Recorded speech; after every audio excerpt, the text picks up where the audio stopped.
حضرت ایک لاجک مطلب بریلوی جو ایک لاجک پیش کرتے ہیں نا، وہ یہ پیش کرتے ہیں کہ شرک جو ہے وہ ہر حال میں شرک ہوتا، مطلب کوئی بندہ زندہ ہے اور ہم لوگ اس کی عبادت کریں تو وہ بھی شرک ہے، جو بندہ مر چکا اس کی عبادت کرے تو وہ بھی شرک ہے.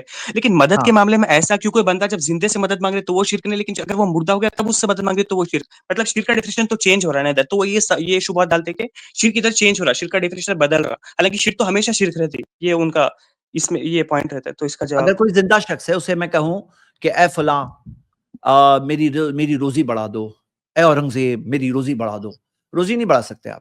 ہاں جی آپ جی اگر مان لو کہ کوئی زندہ شخص سے بھی کہے تو شرک کا ڈیفینیشن وہی ہے، زندہ شخص کے لیے بھی وہی ہے، مرنے کے بعد بھی وہی ہے. جو زندہ شخص جو کر سکتا ہے، قادر ہے، آپ وہ کہہ سکتے ہو. ہاں اگر آپ کہتے ہو اے فلاں ہاں مجھے یہ دے دو، زندہ ہے، تو آپ کہہ رہے ہو جو اس کی قدرت نہیں رکھتا، مجھے اولاد عطا فرماؤ، اے فلاں اولاد عطا فرماؤ، زندہ ہے لیکن اب وہ نہیں عطا کر سکتا. تو یہاں پہ سمجھنا کیا ہے کہ وہ ڈیفینیشن وہی ہے، ڈیفینیشن وہی ہے. جی زندہ حاضر قادر. مگر حضرت صحابہ نے تو نبی سے ما فوق الاسباب مدد مانگی ہے نا. اللہ کے رسول صلی اللہ علیہ وسلم سے کیا مثال بتائیے، کون سی نہیں چیز نہیں مثال؟ نہیں ایسا کبھی نہیں مدد مانگی بھائی نہیں.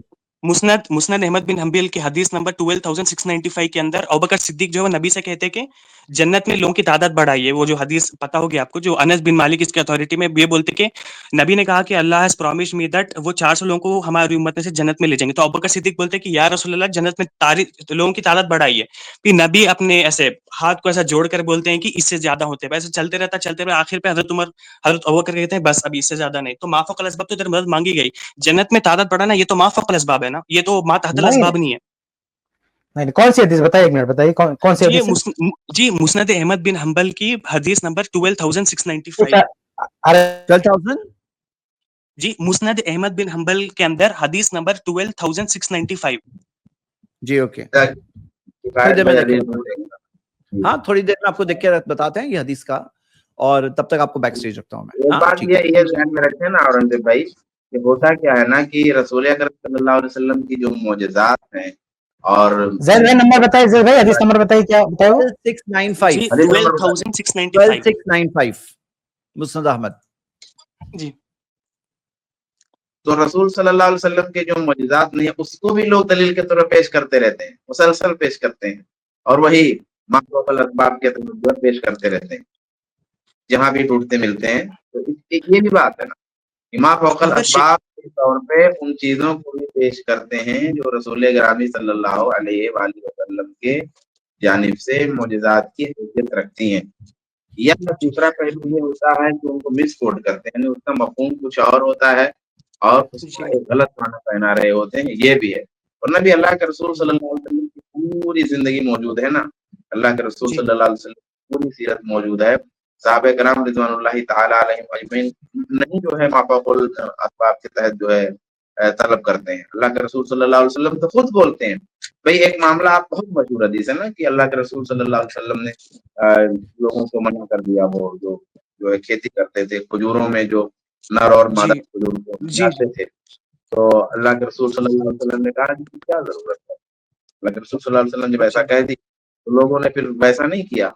پھر دوسرے سال کیا ہوا کہ وہ جو ہے فصل آئی نہیں، ویسی فصل نہیں آئی. تو پھر اللہ کے رسول صلی اللہ علیہ وسلم کے پاس وہ جو ہے شکایت لے کے گئے کہ اللہ کے رسول صلی اللہ علیہ وسلم نے تو ایسا ہوا ہے. تو اللہ کے رسول نے کہا کہ تم عالم ہو موری دنیا، تم جو ہے دنیا کے معاملات میں بہتر جانتے ہو، زیادہ جانتے ہو. اب یہاں بھی یہ بات آتی ہے نا کہ کیا اللہ کے رسول صلی اللہ علیہ وسلم سے زیادہ کوئی جان سکتا ہے؟ یہ سوال نہیں آتا ہے کہ اللہ کے رسول صلی اللہ علیہ وسلم سے زیادہ کوئی جان سکتا ہے.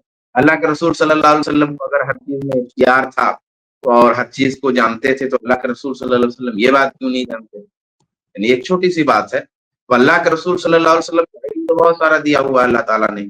اللہ کے رسول صلی اللہ علیہ وسلم کو یہ بھی معلوم ہے کہ ابو بکر جنت میں، اللہ نے بتایا عمر رضی اللہ تعالیٰ جنت میں، عثمان غنی رضی اللہ تعالیٰ جنت میں. لیکن اللہ کے رسول صلی اللہ علیہ وسلم کو یہ نہیں معلوم ہے کہ اگر ایسا کریں گے تو فصل نہیں آئے گی. یعنی ایک جزیہ نہیں معلوم ہے. تو آپ دیکھیں گے نا اس طرح کی روایتوں کو، جب آپ روایتوں کو ٹکرائیں گے، جب حدیثوں کو ایک دوسرے سے ٹکرائیں گے اور کسی بنیاد کو لیے بغیر جب چلیں گے تب ایسے شبہات سمجھتے رہیں گے. لیکن جب ایک بار آپ تسلیم کر لیں گے کہ دیکھیے جو ہے اللہ تبارک و تعالیٰ عالم الغیب ہے، اللہ تبارک و تعالیٰ سے دعا کی جائے گی، اللہ تبارک و تعالیٰ سے مدد طلب کی جائے گی، اللہ سے عبادت طلب کی جائے گی، ساری باتیں کلیئر ہوں گی. اور ان محکمات کی روشنی میں چلیں گے تو معاملہ واضح ہوگا. کیونکہ دو بات ہوتی ہے نا، ایک ہوتا ہے محکم اور ایک ہوتا ہے ثابت. محکم کیا ہے؟ اللہ ہی مالک ہے، اللہ ہی مالک ہے، وہی عبادت کے لائق ہے، اس کے اچھے نام، اس کی اچھی عبادت میں کسی کو شریک نہیں کریں گے، محکم ہے. اب جی اس کے بعد حضرت چھوٹی چیز آتی ہے تو وہ متشابہ ہے. اگر وہاں نہیں ہے متشابہ کیا مطلب؟ یعنی آپ کو نہیں سمجھ میں آ رہا، آپ کو تھوڑا کنفیوژن ہو رہا ہے، تو آپ اس کو ان محکمات کی روشنی میں سمجھیے. پورا قرآن اسی سے بھرا پڑا ہے، پورے قرآن میں یہی چیز بھری پڑی. نہیں اس کو میں نے دیکھا ہے، ابھی تو بہرحال اس کے سارے طرق تو نہیں دیکھ پایا، لیکن اس سے بظاہر یہ معلوم ہوتا ہے دعا کی بات ہے. یعنی ابو بکر صدیق رضی اللہ عنہ کوئی مدد نہیں مانگ رہے ہیں، مدد بلکہ نہیں اللہ کے مانگ نبی صلی رہے. اللہ علیہ وسلم یہ بتا رہے ہیں کہ ہماری امت کے اتنے لوگ جو ہے جنت میں جائیں گے. تو آپ صلی اللہ علیہ وسلم ابو بکر صدیق رضی اللہ عنہ کا جو کہنے کا مقصد ہے کہ آپ اس کی تعداد بڑھوا دیں، یعنی آپ دعا کریں اللہ تعالیٰ سے. تو یہ نہیں ہے کہ اللہ کے نبی صلی اللہ علیہ وسلم کے اختیار میں ہے، کیونکہ خود اللہ کے نبی صلی اللہ علیہ وسلم فرماتے ہیں کہ اللہ تعالیٰ نے یہ ہم کو بتایا ہے، یعنی اللہ تعالیٰ نے یہ بشارت دی ہے. تو وہ دعا کیا سے جیسا کہ اسی سے ملتی جلتی وہ کروایت نا عکاشہ رضی اللہ تعالیٰ عنہ کی، کہ اللہ کے نبی صلی اللہ علیہ وسلم نے کہا کہ اتنے لوگ بغیر حساب کتاب کے جنت میں جائیں گے. تو میں فوراً کہا آپ دعا کریں اللہ تعالیٰ مجھے بھی اس میں شامل کر دیں. تو اللہ کے رسول نے کہا کہ انت منہم. تو وہ دعا ہے، یعنی ابو بکر صدیق رضی اللہ عنہ کی جو گزارش ہے وہ ایک دعا ہے، وہ مدد مانگنا نہیں ہے. جی آپ خود سوچتے ہیں مدد آدمی کب مانگتا ہے؟ بھائی اپنے تعلق سے کوئی اپنی کوئی نیڈ ہے، اپنی کوئی ضرورت ہے. آپ ابو بکر صدیق رضی اللہ عنہ یہ کریں کہ اس امت کی تعداد اور بڑھے، تو وہ دعا ہے، یعنی سفارش ہے کہ اللہ تعالیٰ سے آپ دعا کر دیں. جی اللہ سے آپ دعا کرو، ظاہر سی بات ہے. تو یہ خود بڑھانے کی بات نہیں ہو رہی ہے. اب آپ سوچو ذرا میرے بھائی اورنگزیب بھائی، سوچو کہ اللہ تعالیٰ چاہتا ہے کہ اتنے ہو اور نبی صلی اللہ علیہ وسلم چاہتے ہیں کہ نہیں زیادہ ہو. کس کی مرضی چلے گی؟ تو کیا دو مرضی چل رہی ہے دنیا میں؟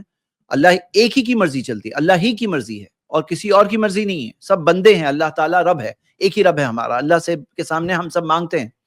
تو ٹھیک ہے، امید کرتا ہوں بات واضح ہوئی ہوگی انشاءاللہ.